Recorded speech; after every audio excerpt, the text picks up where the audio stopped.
The knock on the door was loud, 3 sharp bangs. I was still in my pajamas at 11 in the morning. I opened it and saw 2 police officers standing there. Behind them were my parents. My mother's eyes were red. My father pointed straight at me. "Emily Thompson, you're under arrest for theft." I froze. The older officer stepped forward. He read my rights while my sister Sarah stood in the hallway behind my parents. She had that same small smile she always wore when she won. The one I had seen since we were kids. They said I stole $89,000 from the family business, from our parents, from the accounts I supposedly managed. I hadn't touched that money. I had never even seen most of it. My mother stepped closer. Her voice shook just enough to sound believable. "How could you do this to us, Emily, after everything we gave you?" Sarah wiped a tear that wasn't really there. She didn't say a word. She didn't have to. They cuffed me right there in the doorway of my small apartment in Columbus, Ohio. The neighbors peeked out. Mrs. Alvarez from Unit 4 watched the whole thing. I kept my mouth shut. I let them put me in the back of the cruiser. As we drove away, I looked back once. My father was already closing my front door like he owned the place. That was March 12, 2025. The day everything I had saved since I was 12 finally mattered. I was 12 years old the first time I realized my parents had chosen sides. It was a Tuesday afternoon in June 2010. We lived in a 2-story house on Maplewood Drive in Worthington, just north of Columbus. Sarah was 10. She had taken $50 from my mother's purse. Not borrowed, taken. She used it to buy candy and new hair clips at the mall with her friends. When Mom noticed the money missing, she called both of us downstairs.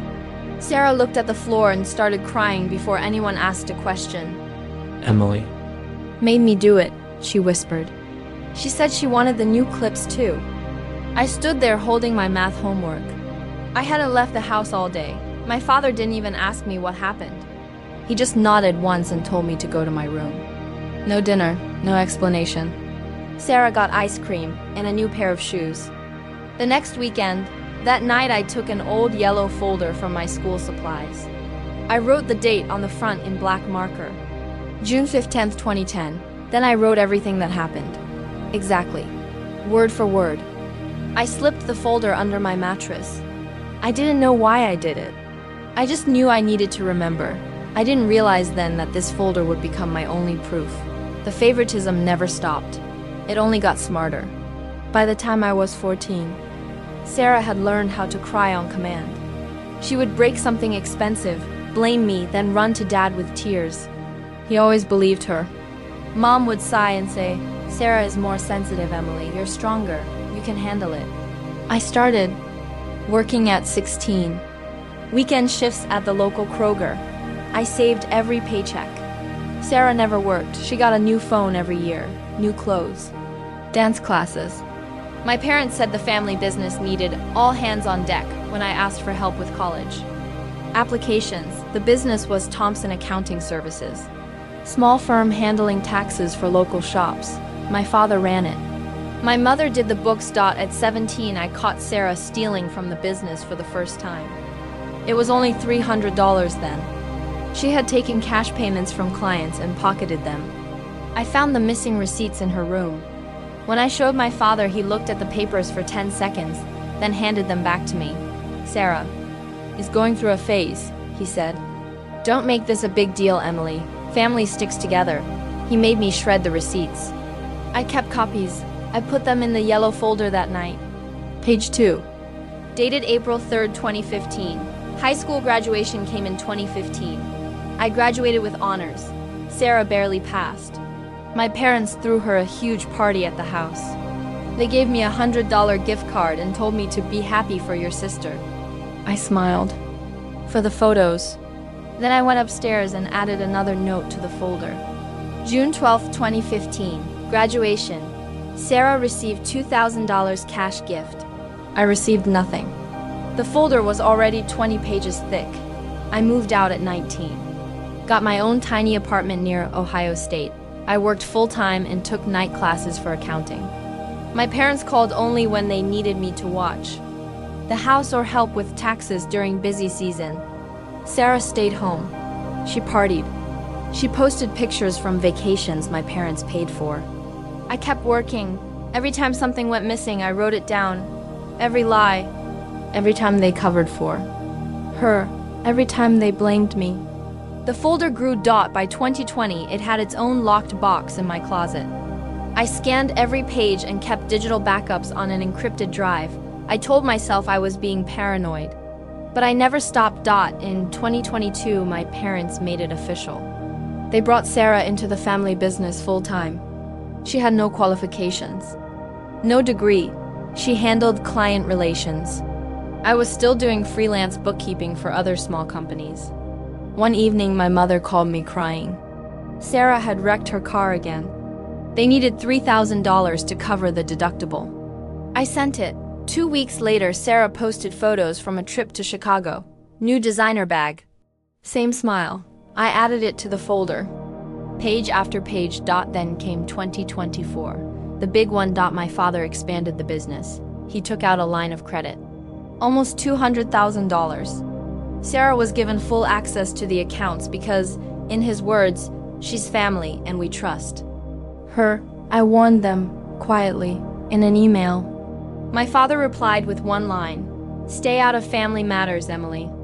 Over the next 14 months, Sarah drained $89,000. Wire transfers, cash withdrawals, fake vendor payments to accounts she controlled. She wasn't even smart about it. But my parents refused to see it. Until the bank called. March 10th, 2025. 2 days before the police came. My mother called me at 7:30 in the evening. Her voice was tight. "Emily, we need to talk. Come over tomorrow morning. It's about the business." I drove to Maplewood Drive the next day. The house looked the same. Same blue shutters, same perfectly trimmed lawn. My father was waiting in the living room. Sarah sat on the couch scrolling her phone. My mother poured coffee like nothing was wrong. Then my father slid a printed bank statement across the table. $89,000 is missing, he said. Sarah told us everything. You've been taking it for years. Small amounts, then bigger. We have proof. I stared at him. What proof? Sarah finally looked up. The transfers went to your account, Emily. We saw the routing numbers. I asked to see the documents. My father refused. He said the bank already confirmed it. My mother started crying again. Real tears this time. Or maybe they were always real when it came to protecting Sarah. I stood up. I want to see the statements. My father shook his head. We're handling this as a family. You need to make it right. All of it. By the end of the week, I left without another word. That night I checked my own accounts. Nothing. No transfers, no money. I pulled out the yellow folder in the locked box. I sat on the floor for 3 hours reading every page I had written. Since I was 12, then I made 3 new entries. March 11th, 2025. Parents accused me of theft. Sarah smiling behind them. I didn't sleep. The next morning the police came. They searched my apartment. They found nothing because there was nothing to find. But they took my laptop, my phone, my external hard drive. They said it was all evidence. At the station they put me in an interrogation room. Cold metal table, bright lights. Detective Ramirez asked the same questions for 2 hours. Where's the money, Emily? Why did you target your own parents? I said nothing except I want a layer. I kept my face calm. I remembered every detail from the folder in my mind. Every lie, every cover-up. Every time they chose her. My parents didn't post bail. They told the detective I was a danger to the family. Sarah gave a statement. She cried on camera. Said she tried to stop me, but I threatened her. They believed her. Of course they did. I spent 36 hours in custody before my friend Rachel from college posted bail. She drove me home in silence. When I walked back into my apartment, everything was tossed. Drawers open. Mattress flipped. They had even checked inside the toilet tank. But they never found the yellow folder. It was hidden behind a loose panel in the closet. The same place I moved it 2 years ago. They missed it. That night, I sat on the floor again. I opened the folder under the dim lamp. Light. Hundreds of dated entries, receipts, screenshots, voice memos I had secretly recorded during family dinners. Photos of Sarah with expensive things my parents claimed they couldn't afford for me. I whispered to the empty room. Not this time. This was only the beginning. They thought they had buried me. They thought the perfect daughter had finally won for good. They had no idea what I had been preparing since I was 12 years old. I stood in my wrecked apartment for a long time. Rachel hugged me once, then left. She knew I needed space. I locked the door. Then I pulled the yellow folder from its hiding spot.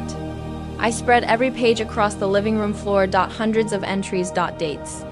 Details. Proof. I started at the beginning again. Not because I forgot. Because I needed to feel the weight of every single time they chose her. Back in 2011, I was 13. Sarah was 11. She wanted my new bike. The one I bought with money from mowing lawns for 6 months. One Saturday, I came home from the library and the bike was gone from the garage. My father said Sarah needed it more. She had a school trip coming up. I argued. He grounded me for 2 weeks. That night I wrote in the folder, October 22nd, 2011, bike taken. No discussion. I drew a small sketch of the bike next to it. I still remember the exact scratches on the handlebars. By 14, the pattern was clear. Sarah failed math. My parents hired a tutor for her. I got straight A's and they told me to help around the house instead of celebrating. You don't need the extra attention, Emily. Sarah struggles. I took a job at the ice cream shop on High Street. After school and weekends, I saved for my own clothes because hand-me-downs from Sarah always came with holes she put there on purpose. One night she accidentally spilled soda on my favorite sweater right before picture day. My mother shrugged. Accidents happen. I added it. Page 11. February 2014. 15 was worse. Sarah started sneaking out. She took my father's car without permission, crashed it into a mailbox 3 blocks away. The police brought her home at 2 in the morning. My parents woke me up, not to check on her, to make me help clean the car before sunrise so the neighbors wouldn't talk. I held the flashlight while my father hammered out the dent. Sarah watched from the porch eating cereal. She smiled at me when my parents weren't looking. I said nothing. I went inside and wrote for 40 minutes straight. Every detail. The smell of beer in the car. The way my father whispered, "We'll say it was Emily if anyone asks."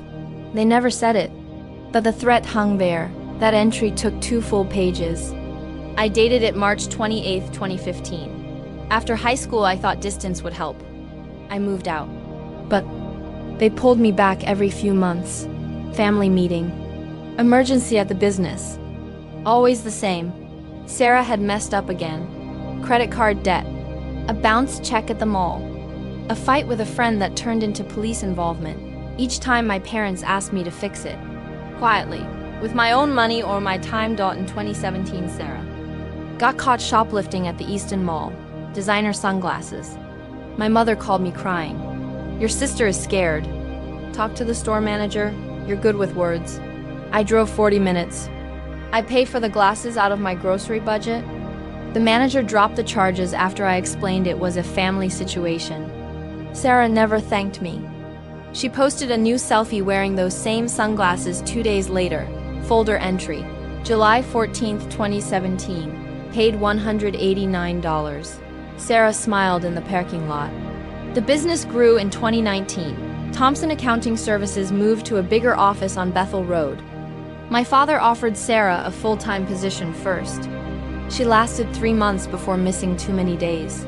Then they asked me to help with the books part-time. No pay. For family. I noticed discrepancies immediately. Small at first. A few hundred here. A client payment not recorded there. I brought it up during Sunday dinner. My father waved his hand. "Sarah is learning. Don't undermine your sister." I started documenting everything from the business too.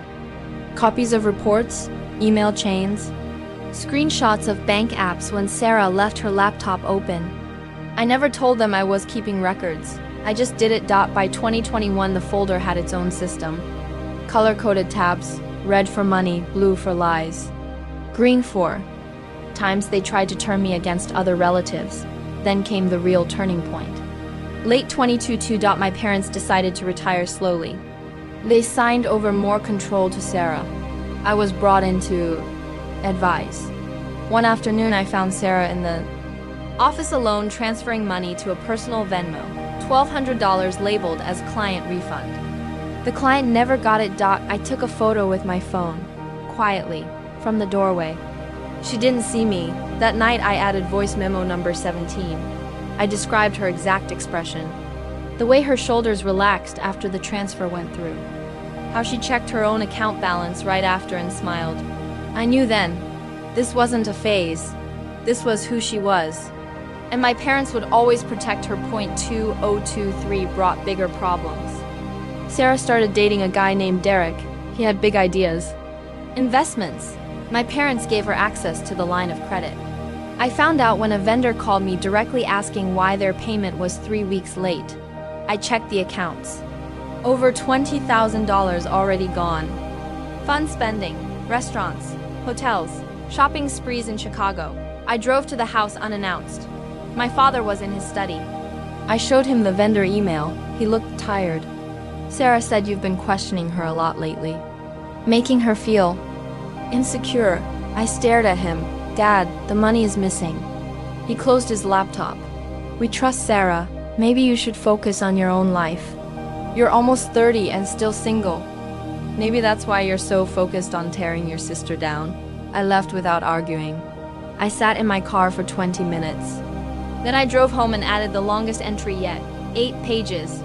Bank screenshots, timestamps, my father's exact words. Early 2024, the theft accelerated. Sarah got bolder. Fake invoices to shell companies. Money routed through friends.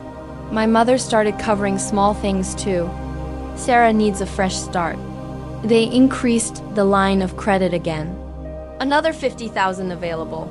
I tried. One last time. I sent a detailed email to both parents. Numbers, dates, patterns. I offered to help fix the books properly. My mother replied, Emily, stop obsessing. You're hurting the family with these accusations. My father didn't reply at all. That was February 2025, 1 month before the police knocked on my door. Dr. Bail, I didn't cry. I cleaned the apartment methodically. I put everything back, exactly where it belonged. Then I sat down with the folder again. I read the entries from age 12 to now. Over 14 years, I made a new list on fresh paper, people who could help. Rachel, the lawyer friend. Old co-workers who saw things. Even a cousin who once witnessed Sarah stealing from grandma's purse at Thanksgiving 2018. I had that entry too. I didn't call anyone yet. I needed to be sure. The next 3 days were quiet. Too quiet. My phone stayed silent. No calls from my parents. No texts from Sarah. They were waiting for me to break, to confess, to transfer the money back like a good scapegoat. Instead, I visited the public library on a Thursday afternoon. I used their computers. I searched public records. I found old police reports from Sarah's shoplifting days.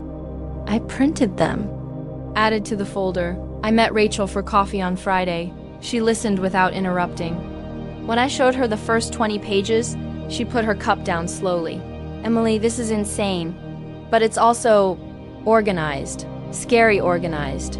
She agreed to look at everything, quietly, no official retainer yet, just advice. That night, I lay on my bed staring at the ceiling for 45 minutes. I didn't move. I just breathed in, out, planning. The second major blow came on March 18th. My parents filed a civil suit. They wanted the $89,000 plus damages. Their lawyer sent papers to my apartment. I read them standing in the kitchen. My hands didn't shake. I simply opened the folder and added another entry. March 18th, 2025. Civil suit filed. They are burning every bridge. I knew I had to act soon, but not yet. I needed one more piece. The final transfer records that showed where the money actually went. Not to my accounts. To Sarah's hidden ones. I spent the next week acting normal. I went to my freelance jobs. I smiled at the grocery store cashier. I let neighbors ask what happened with the police. I said it was a misunderstanding. Nothing. More. Inside I was building. By the end of March, the folder felt alive. It had grown to almost 400 pages. Digital backups updated daily. I bought a new external drive and hid it in a different spot. I started carrying a small notebook again. Just like when I was 12, old habits. One evening my mother called. I almost didn't pick up, but I did. Emily, we can still fix this. Come home, talk to us. Sarah is devastated. Her voice cracked at the right moment. Years of practice. I answered calmly. I'll think about it. I hung up. Then I played the call recording I had secretly started. I added it to the collection. Voice memo number 30-4. They thought I was broken. They thought the folder was just some angry teenager's diary they had joked about years ago when they found an old page by accident. They were wrong. Asterisk, the days blurred. April began. I met with Rachel again. She brought a colleague. They reviewed the evidence for 3 hours. Both women kept looking at each other. Finally, Rachel spoke. This is enough to create reasonable doubt. More than enough. But to completely flip it, you need to confront them directly, with everything. I nodded. I already knew that. I started preparing the meeting. I sent a text to the family group chat. Neutral. We should talk. All of us. Next Saturday at the house. 2 p.m. My father replied immediately. Good. Time to resolve this. Sarah sent a heart emoji. My mother wrote, "We love you." I put my phone down and looked at the thick yellow folder on the table. I ran my fingers across the worn edges. 14 years of truth. They had no idea what was coming. This folder started as a scared 12-year-old's way to hold on to reality. Now it was a weapon, and I was ready to use it. Saturday arrived faster than I expected. April 5th, 2025. I packed the yellow folder into a plain black backpack. I added 2 USB drives and printed copies of the most damning pages. I wore the same gray sweater I had on the day the police came. No makeup, no armor. Just the truth. I drove to Maplewood Drive at 1:45, the same route I had taken 1,000 times. The same blue shutters, the lawn still perfect. My father's truck in the driveway. Sarah's new red sedan right beside it. I sat in the car for 4 minutes, not thinking, just breathing. Then I walked to the front door and knocked once. My mother opened it. She tried to hug me. I stepped past her into the living room. My father sat in his usual chair. Sarah lounged on the couch with her phone. Derek wasn't there. Smart. Glad you came, my father said. His voice was steady, businesslike. We can settle this without more damage. I sat down across from them. I placed the backpack at my feet. No one offered coffee this time. Sarah spoke first. I don't know why you're doing this, Emily. We're family. I looked at her for a long moment. Then I reached into the backpack and pulled out the yellow folder. It looked old, worn edges, faded marker on the front. June 15th, 2010. My mother's eyes narrowed. What is that? This, I said, is every time you chose her, every lie, every theft, every cover-up. Since I was 12, I opened it to the first page. I read aloud. Word for word, the bike, the $50, from the purse. The way Sarah cried, and I went to bed without dinner. My father shifted in his chair. This is ancient history, Emily. We're here to talk about the 89,000. I turned to the next section, 2015, the shoplifting receipts. The shredded papers he made me destroy. I had the copies. I laid them on the coffee table. Sarah laughed once. Short, nervous. You kept that? Seriously? I kept reading. The car crash at night. The flashlight in my hand while they fixed the dent. The threat to blame me. My mother stood up. Enough, this is ridiculous. I stayed seated.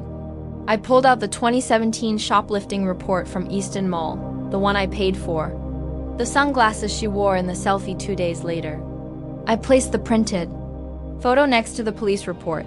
The room got quieter with every page. I moved to the business files. 2019 discrepancies. The photo of Sarah making the $1,200 transfer in 2022. I played the voice memo from that night. Her relaxed shoulders. The smile at her phone. My father's face changed. The confident mask slipped. He reached for the papers. I pulled them back. These stay with me, I said. Sarah tried to stand. You're twisting everything. Dad, she's obsessed. She always has been. I turned to the 2024 section. The line of credit. The fake invoices. The vendor calls. The email I sent in February that my mother called obsessing. I laid the bank statements side by side. Mine. Clean. Sarah's hidden accounts. The ones the police never checked because my parents pointed them at me. My mother sat down again. Her hands trembled. Real this time. I saved the final stack for last. The recordings from family dinners. The March 11th call where they accused me before the police arrived. The civil suit papers. I read the exact amount they wanted from me. $89,000 plus legal fees. Then I pulled out the newest entry. April 5th, 2025. Today. Family meeting. They still think I'm the problem. I closed the folder. Slowly, the sound of the pages settling filled the room. My father cleared his throat. Even if some of this is true, the recent money went to your accounts. The bank confirmed routing numbers. I smiled for the first time. Small, cold. I took out the USB drive. Let's call the bank now. Together. On speaker. No one moved? I dialed the number myself. The business account manager answered. I gave the account details.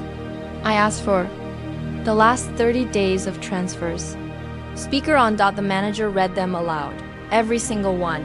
Destination accounts, none mine. All linked to Sarah. One to Derek's cousin. Another to a shell company in Cincinnati. Sarah's face went white. She started crying. Different tears now. My mother whispered, Sarah. What did you do? Sarah shook her head. It wasn't like that. I was going to pay it back. Emily is making it sound worse. I played one more recording. The one from March 10th. My father's voice clear. Sarah told us everything. You've been taking it for years. The bank manager was still on the line. He heard it. He asked if we needed fraud investigation reopened. My father ended the call quickly. His hand shook as he put the phone down. I stood up. I have copies of everything. Digital. Physical, backed up with 3 different people who are not family. If anything happens to me, it all goes public. Police, business clients, the entire extended family. My mother started sobbing. We were protecting the family. Sarah is sensitive. I finished. I know. You told me that since I was 12. The next hour was concrete. I laid out the terms. Not suggestions, terms. First, the civil suit dropped by Monday. Paperwork signed in front of my lawyer. Second, full repayment of the $89,000 from Sarah's accounts and my parents' personal savings. Not from me. Wire transfer to my account within 10 days. I gave them the routing numbers. Mine. Third, Sarah removed from any access to the business. Immediately, my father would hire an independent auditor. I recommended 1.4th, no contact, ever, unless I initiated. Which I wouldn't. My father argued on the money. We don't have it all. Liquid. I pointed to the folder. Sell the extra car. The boat you bought Sarah last summer. Figure it out. Or the next folder goes to the IRS and the police with fresh fraud charges. Sarah screamed at me. Real anger. You're dead to this family. I looked at her. I was dead to you the day you learned you could get away with anything. My mother tried one last time. She reached for my hand. Emily, please. We're your parents. I pulled away. Parents protect all their children. You protected one. Now pay the price. I packed the folder back into the backpack. I left the printed copies of the worst pages on the table. Evidence. Insurance. As I walked to the door, my father spoke one more time. You kept this since you were 12. All of it. I turned. Every single time. You should have believed me then. I closed the door behind me. I didn't slam it. I just closed it. Quiet. Final. The drive home felt longer. I stopped at the same Kroger where I worked at 16. I bought orange juice, nothing else. I sat in the parking lot and drank it slowly. No shaking hands, no tears. Just the taste of something normal. Rachel called while I was there. I told her the meeting happened. She asked if I was safe. I said yes. The folder did what it was always meant to do. That night, I updated the final entries. April 5th, the meeting, their faces, the bank call, the terms. I scanned the new pages, backed everything up again. Then I placed the yellow folder back in the hidden panel. It felt lighter now. Not because the papers were gone, because the weight had finally shifted. The following week moved fast. Monday morning, my father's lawyer called. The civil suit was withdrawn. Official notice emailed. Tuesday, the first wire transfer hit. 30,000. Then another on Wednesday, 40. The last 19 came Friday morning with a note from my mother. One line. Please don't do this to us. I replied to none of them. I transferred the full amount to a new savings account. Then I paid Rachel her consulting fee. Fair. Professional. Sarah tried calling from a new number on Thursday. I let it ring. She left a voicemail, crying, begging, saying Derek made her do some of it. I saved the voicemail, added to the collection. Just in case. My father emailed once, businesslike. The auditor was hired. Sarah's access revoked. He asked if I would consider coming back to help with the transition. For old time's sake, I deleted it. By the middle of April, the neighborhood knew something. Mrs. Alvarez waved at me differently. She brought over homemade lasagna one evening. No questions, just food. I ate it at the kitchen table while reviewing the final bank confirmations. The money was back. The lies were documented. The folder had done its job, but I wasn't finished. I made one more copy, a slim version, 50 key pages. I mailed it anonymously to 3 of my parents' biggest clients. No note, just the evidence. Let them decide. If they still wanted Thompson Accounting Services, I never heard what happened. But 2 weeks later, my father posted on Facebook that the business was scaling back for retirement. Sarah wasn't tagged in the photo. I started sleeping better. Not great, but better. I kept a small notebook in my bag again.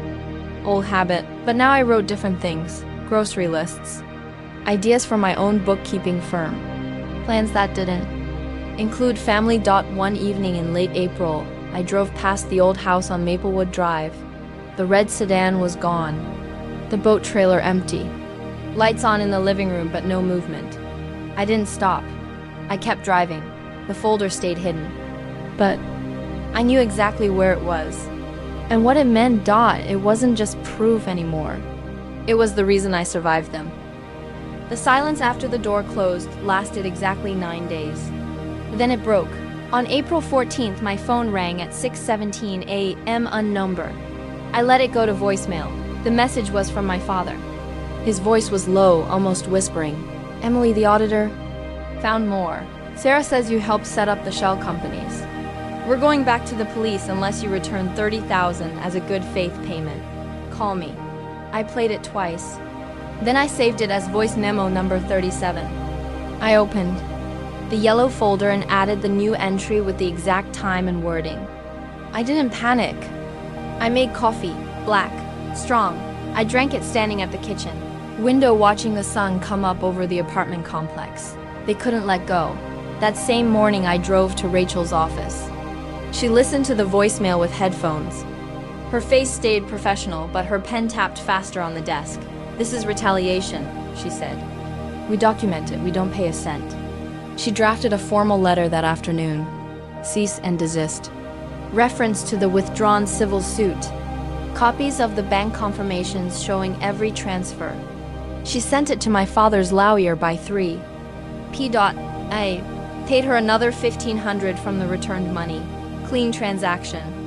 No emotions attached. But the twist came 2 days later, April 16th. I was at the library again, updating digital backups when my mother texted the family group. Chat. A photo. It showed a page from an old yellow folder. My handwriting. The very first entry from 2010. The bike. Underneath she wrote, "We kept this too, Emily. Proof you've been planning to destroy us for years. Stop now or we share everything."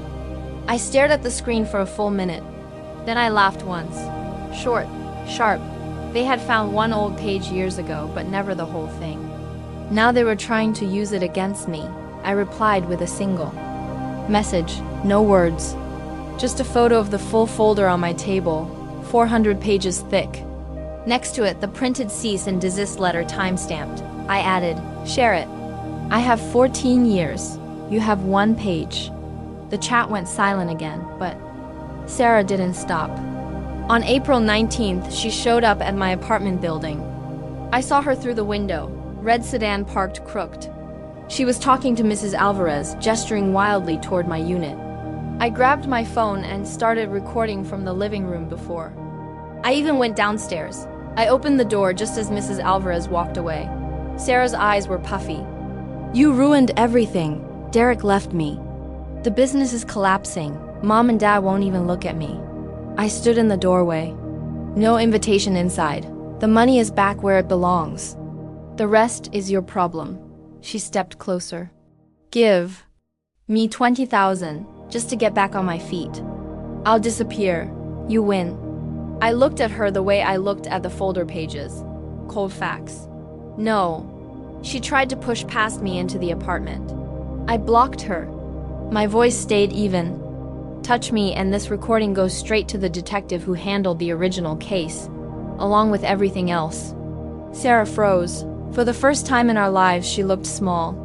Really small. Not the calculated tears, not the smile. Just fear. She whispered, you were supposed to be the strong one.